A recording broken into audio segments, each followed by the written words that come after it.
Hello. I know my AC is probably loud, so I will try to make this fast, but I read for day 4 Yellow Jessamine by Caitlin Starling, who wrote my favorite book that was a leap.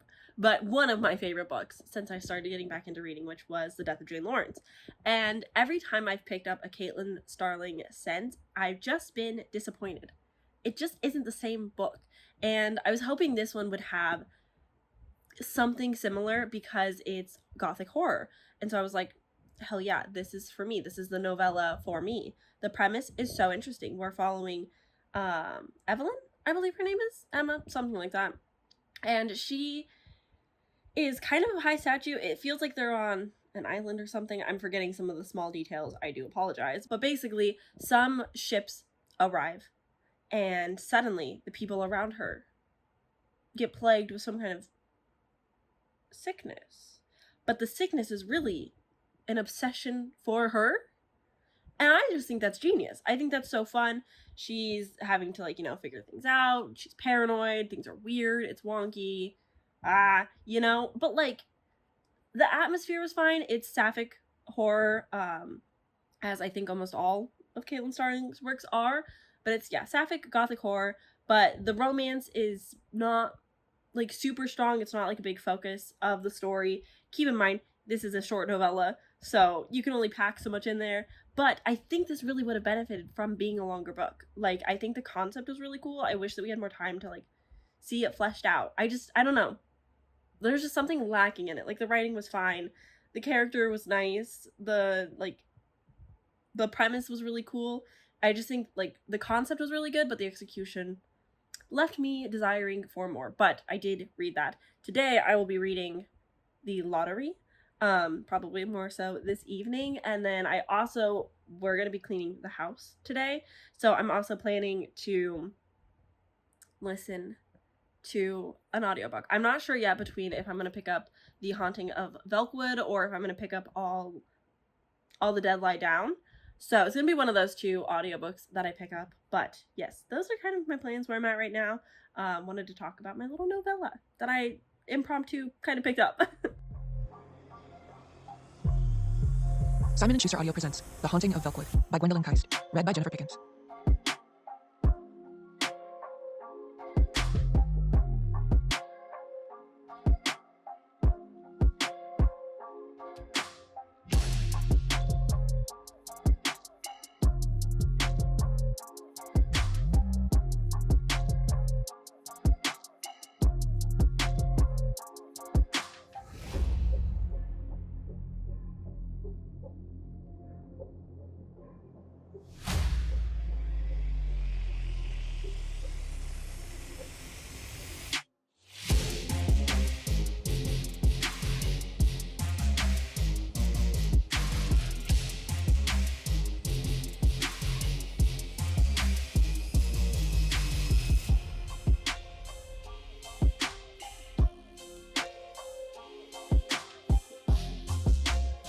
Good morning and happy final day of summerween. Is that happy? I'm not sure. Happy because the constant vlogging will be done, which will be nice because then I can read some other things, work on some other projects. But it's been fun. I've really enjoyed summerween this year. I'm happy with so many people making content. I feel like last year there was quite a summerween drought.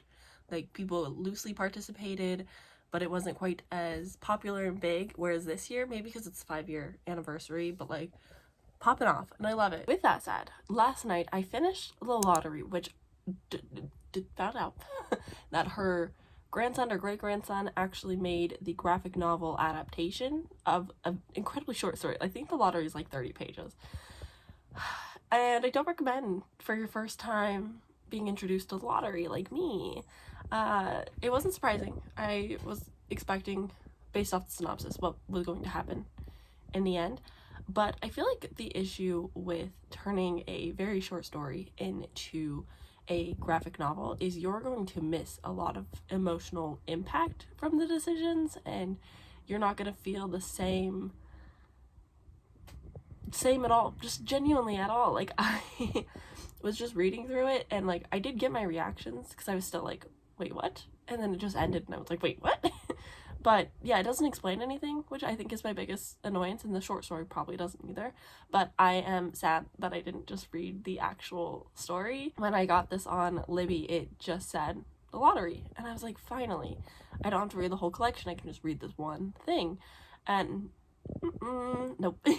Nope, it was a graphic novel. The art was fine. There is like nudity for like 3 pages, and I was like, I don't need to see this random lady take a bath, but thank you, I guess. But yeah, overall, like, it was just very much fine. It'd probably be like a 2.5, but I think I rounded to 3 on Goodreads, just because like it's not his fault that I picked it up on accident and it wasn't what I was hoping for. But that was Red, so not spooky, really. Not what I thought it was gonna be. Anywho, I did actually make progress yesterday in The Haunting of Velkwood, and I'm really enjoying it. It's kind of slow. There's a lot of like, oh, this is what happened. Oh, we left this person. Oh, we did this, we did that. And it doesn't explain anything. So there's like a lot of intrigue building up. There's a lot of me just trying to guess what I think might be going on, and like it's just a big question mark, a big old question mark. I am enjoying the writing though. I'm really enjoying the narrator and her voice for the character. Basically, the premise of this is we are following, I should have listened to her name before I came on here. Tarin, something. It's not Tabitha, but her last name is Velkwood, so Miss Velkwood. And she is one of 3 friends. They all went to college together. They came back to their hometown, which is like this weird suburban development. They were trying to like make the American dream here. Like 8 families moved in, and then nobody else really moved in to the surrounding houses, and like it was just like a weird situation, but like very quiet living for them to grow up.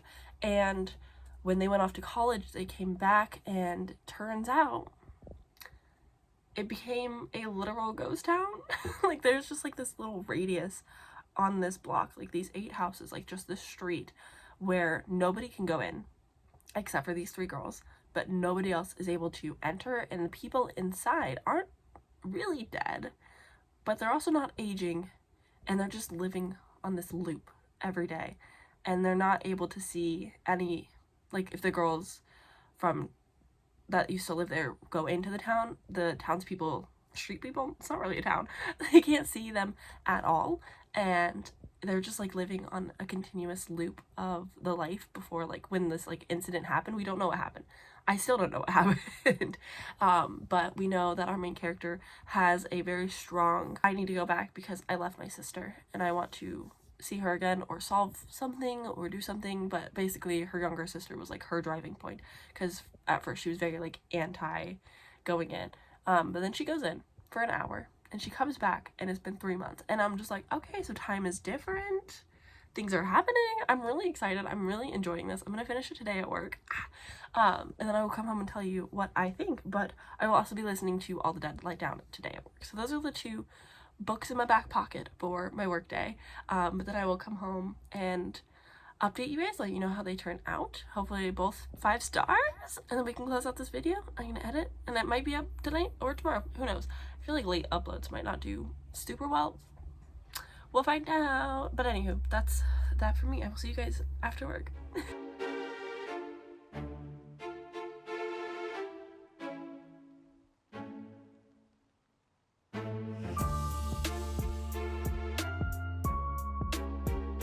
Hello, I just got off work and thought I would update.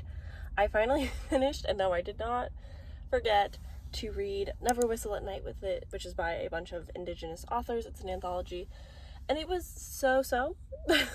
I think it's just like a flat 3 stars for me. I like some stories more than other, as you normally do in an anthology. Heavy trigger warning, and be careful, especially with the short story Sunday or Sundays. I almost had to skip that one. It was like too much for me. So definitely have to like be careful. You're going into a horror, obviously, and so there's like a lot of scary things, and it's very real life horror, which is not always fun.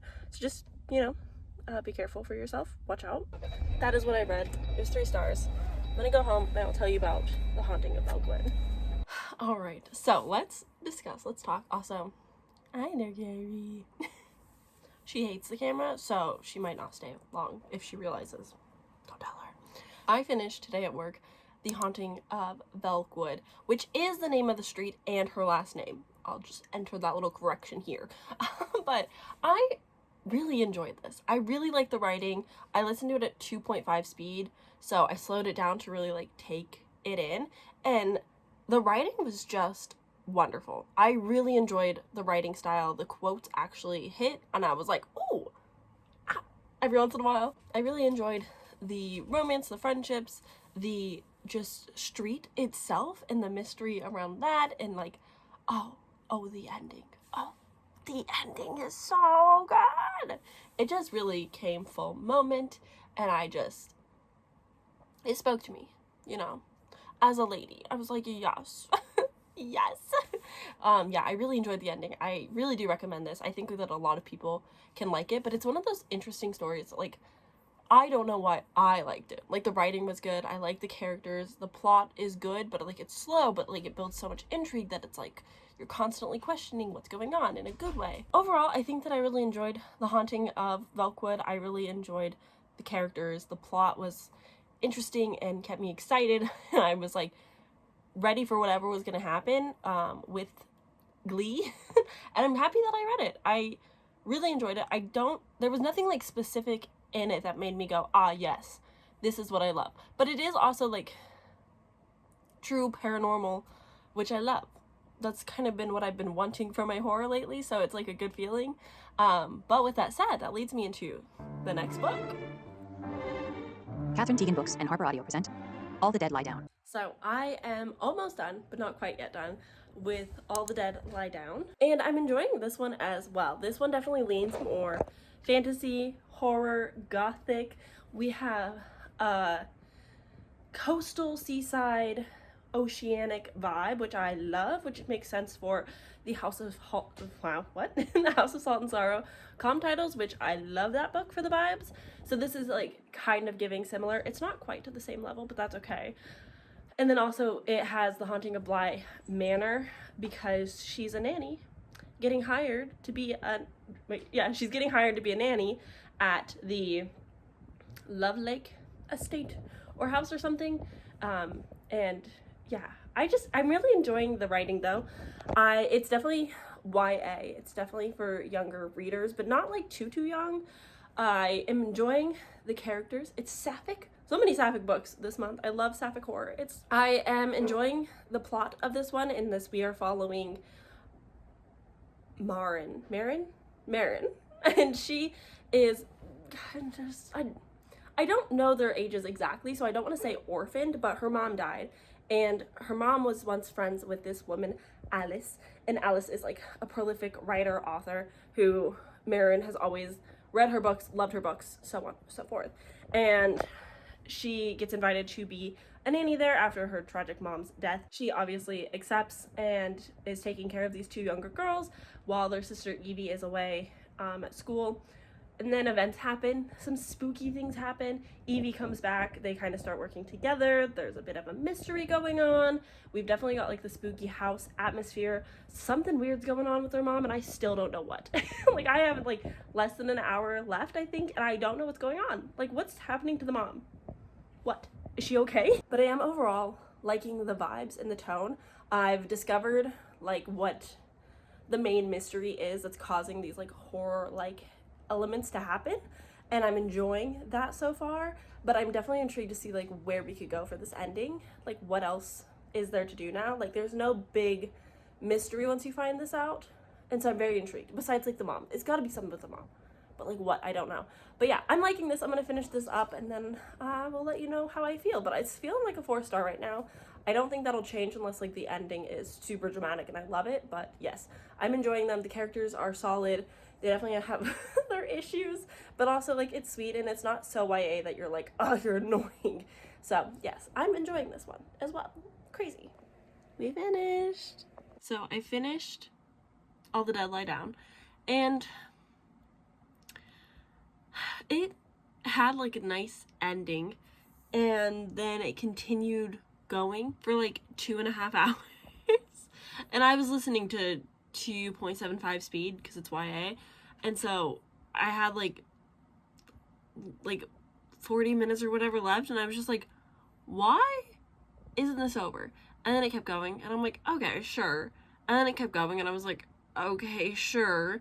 And it just started dragging at the end. I was like, I don't know, it just didn't quite have the same impact. I was just like waiting for it to end, which it's not a great feeling when you're reading a book and you just are waiting for it to be over. And I really like thought it had like such strong beginning and middle that the end, I was like, it's not what I wanted. I was kind of falling off for me, and I'm a little disappointed about that. But I do still think that it's going to be 4 stars, if not like a low 4.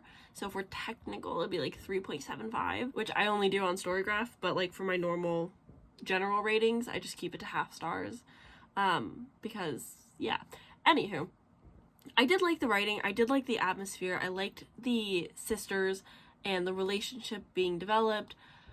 The endings were nice, very much like happily ever after type of endings where like everything had a good resolve, nothing was left for interpretation or ambiguously, and all made sense for the characters, I think. But definitely was one of those things where I was just like, okay, we can be over. Like, I get it. Like, I got it. Cool. I definitely didn't see like the final twist coming. Honestly, I didn't see really much of anything coming. Like, I was kind of there for the ride, wasn't really thinking about stuff, which is what I like about horrors rather than thrillers, because thrillers, it's easy to hypothesize and guess what's going on. Whereas with horror, it's kind of just like, I can be here for the ride, and that can be okay too. And so that's kind of what my journey was with this specific book. But I thought it was fine. I liked it. This will be my completed bingo board for Summerween. I did all of the things. I moved some of them around so that they all made sense, which I'm proud of and happy with my results, happy with the readathon. How did it go for you? I'm pretty pleased. I had a good time. I'm excited to spend all of my workday tomorrow at the office answering phone calls and watching everybody's vlogs that I've been missing out on lately because I've been busy reading. So that's going to be very exciting for me. But that is it for this little video. If you made it to the end of this video, leave a little ghost emoji. I hope you had fun with my editing. I'm working on it right now. I'm an amateur, okay? Let's just remember that. Like, I'm still learning a lot, but I tried, okay? But yes, anyway, I will see you guys in my next video on Sunday. Bye.